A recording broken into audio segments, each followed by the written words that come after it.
I, of course, wanted to keep my job and keep working. I have a good job. And twins, I knew it was going to be expensive for childcare. And at that time, because I was infant, it was about $12,000 a year per child.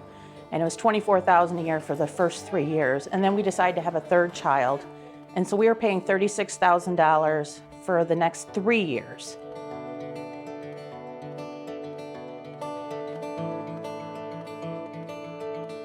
We were already barely surviving before COVID, but now to add the COVID expenses, we need help. Childcare needs support. This is very important for the kids to have a good start in life. And especially nowadays, I mean, you have dual income families to survive. And parents and families need that. We sit every year at our annual meeting and we say, hey, I'm going to present it. This is what it costs to run this and this and this. And so given how many kids, because there's a limit on how many kids we can have here, here's what the tuition will be. And so, and the parents have to sit there and decide, like, do we up the tuition? Do we lose the food program? Do we cut staffing?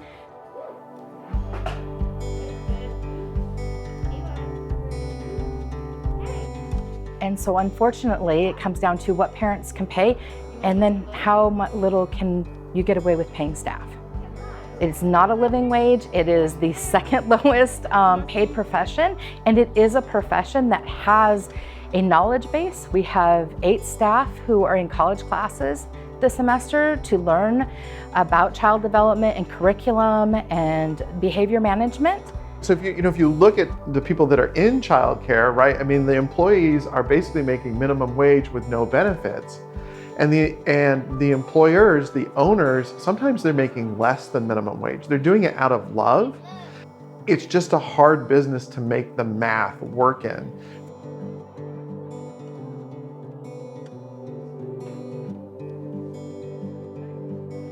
I love what I do, and I get compensated because I see their smiling faces, their parents when they come and see pictures or their artwork or stuff like that.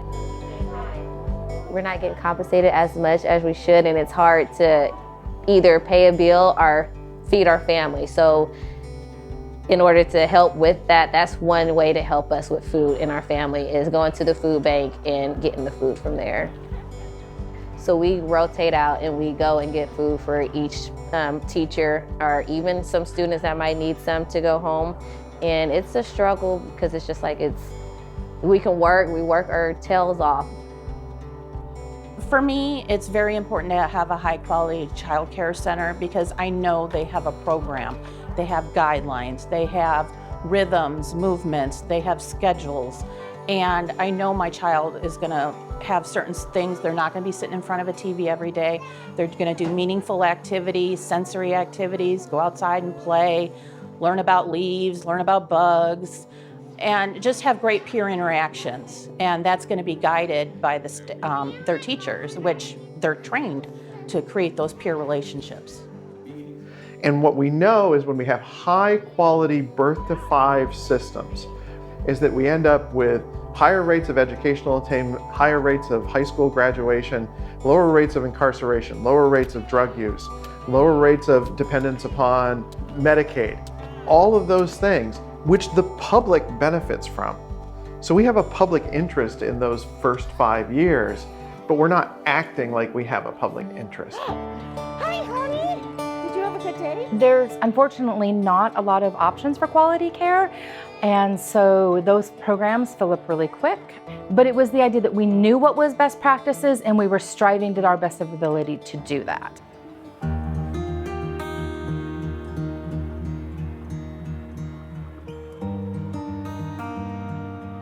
Quality childcare is paramount, not only for me, but for my workforce in general.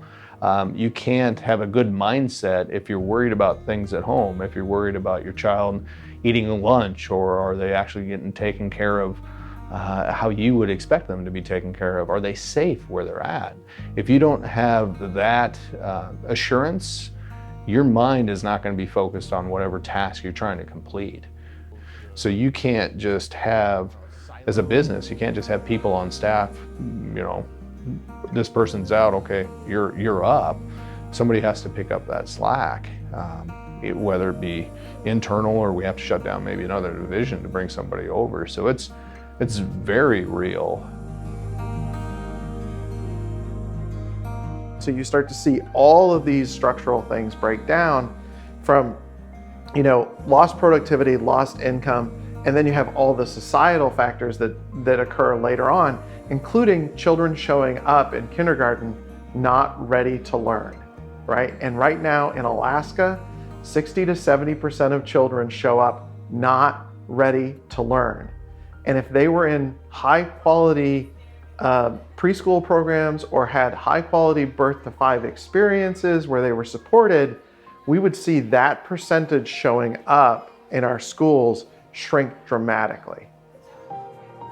As a community, it makes economic sense to be invested in quality childcare.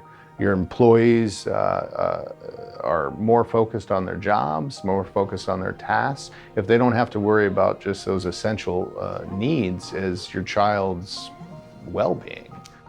So when I drop off my kids, I don't have to worry about them. I don't have to stress about them. I know there's plenty of hugs, plenty of books, plenty of activities, and they're happy.